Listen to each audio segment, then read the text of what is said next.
Kai Soto, pinuruhan pa ng koponan ng Georgia at na-injured nga ang right rib niya. Kinabahan nga ang mga player ng Gilas dahil hindi na nakabalik sa laro itong si Kai Soto.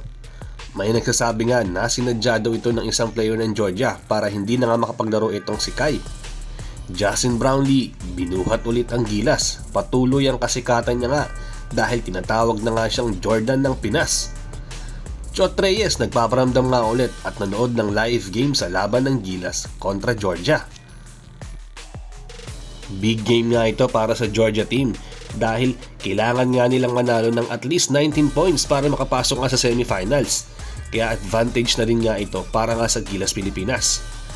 Pag tip off pa lang ng laro mga ka-sports, hindi nga agad naging maganda ang first 5 minutes ng Gilas at puro turnovers ang nagawa nila. Imagine, 7 turnovers nga agad ang Gilas dito sa first quarter at 16-0 run ang nagawa nga ng Georgia.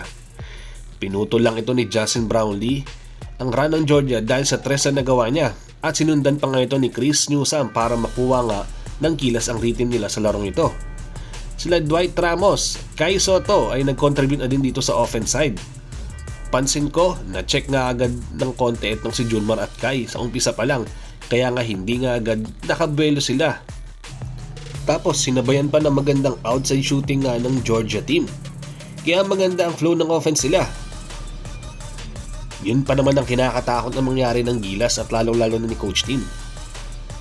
Ito nga yung kagandahan kay Justin Brownlee mga ka-sports. Alam niya kung kailan siya mag-i-step up at gagawa ng puntos. Kaya sunod-sunod na nga ang pang-score niya bago matapos ang first quarter. 17-28 in favor of Georgia. Sa second quarter mga ka-sports, umabot na nga sa 20 points ang kalamangan ng Georgia. Tapos na injury pa nga itong si Kai Soto kung saang tinamaan nga yung right rib niya.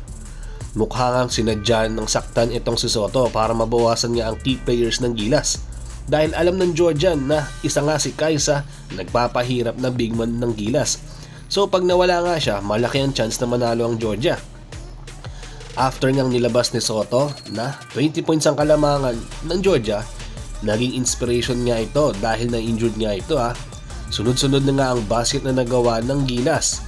Team effort ang ginawa nila dahil sa ilang sunod na tres na nagagawa nga nila Oftana na kahit kakapasok lang naka-score nga agad. Yung mga outside shooting ng Gilas ay gumana na din. Hindi katulad ng first quarter na halos wala kang pumapasok sa tira nila. Pero bago nga matapos ang second quarter, simula nung nag 2-3 zone ng Gilas, gumana nga ulit ang tres ng Georgia at lumobo ulit ang kalamangan nila.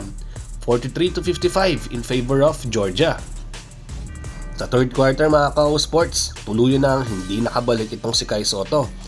At to the rescue itong si Carl Tamayo na pinagdaro. Dalawang sunod na tres ang pinukol ng Gilas para maunahan nga ang mga fans Laking gulat nga ng karamihan na nag-stick sa 2-3 zone ng Gilas Pilipinas na kung saan dun nga sila nadali. Dahil pumapasok na nga ang outside shooting ng kalaban. Maaaring part nga ito ng game plan ni Coach Tim Cone. Pero ganun pa man, naging effective nga ito mga ka-sports dahil naitabla nila ang score dito sa third quarter. At umabot pa nga sa punto na sumasablay na ang outside shooting ng Georgia. Napunta na nga sa Gilas ang momentum sa isang iglap mga ka-sports. Yung bench player nila na si Carl Tamayo nakagawa nga ng big basket para maitabla ang laro. Naging gikoy nga lang dito si Justin Brownlee at ini-involve niya ang kanyang mga teammates. Ito ang nagustuhan sa kanya ng mga kakampi niya dahil sa pagiging team player niya.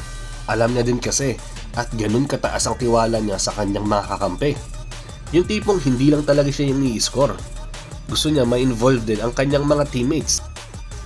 Sa last second ng third quarter, may nagawa sanang buzzer beater itong si Oftana, kaso hindi lang umabot. Pero ganun pa man, natapos ang 74 all ang score. Sa fourth quarter, nagpatuloy ang scoring ni Carl Tamayo, ang magic bunot ng Gilas, dahil sa mga big basket na naaambag niya. Tapos si Japet Aguilar, may monster dunk na nagawa. Hiyawan niya ang mga fans dahil sa nagawa nga yun ni Japet. Pero ang naging man of the moment dito sa fourth quarter at tuluyan niyang nagpahabol dito sa Gilas Pilipinas ay itong si CJ Perez. Ilang sunod na drive nga ang nagagawa niya dito at kinakain niya nga lang depensa ng kalaban. Kumbaga naging slasher nga talaga natin itong si CJ at yun naman talaga ang main role niya dito mga ka-sports.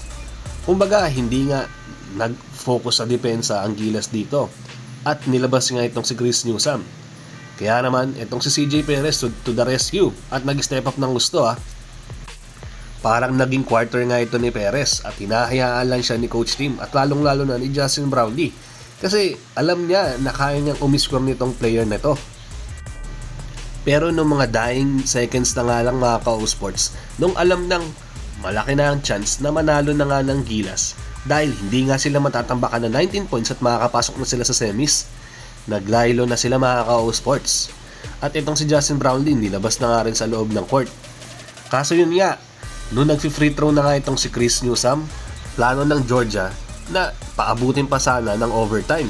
Kaso sumablay nga yung follow-up dunk niya para at least pumasok nga yung puntos para sa Gilas. Medyo naging epic nga lang yung nangyari na yung mga ka-sports. Habang nagsasaya nga at nagkakamay ng mga player ng Georgia at Gilas Pilipinas, natanaw ngang nanonood ng live game itong si Chot Reyes at parang nagpaparamdam nga dito sa Gilas mga ka-sports. Kahit wala nga siya sa coaching staff ng Pilipinas, nandoon naman yung presence niya at sumusuporta pa rin na nanonood ng live dito nga sa Latvia. Mukhang proud na proud niya itong si Chot Reyes sa nakikita niyang achievement dito ng Gilas Pilipinas. Bali sa next game mga ka-sports, sa mga katapat niya ng Gilas sa semifinals ay itong Brazil na for sure aabangan niya natin itong laban na to.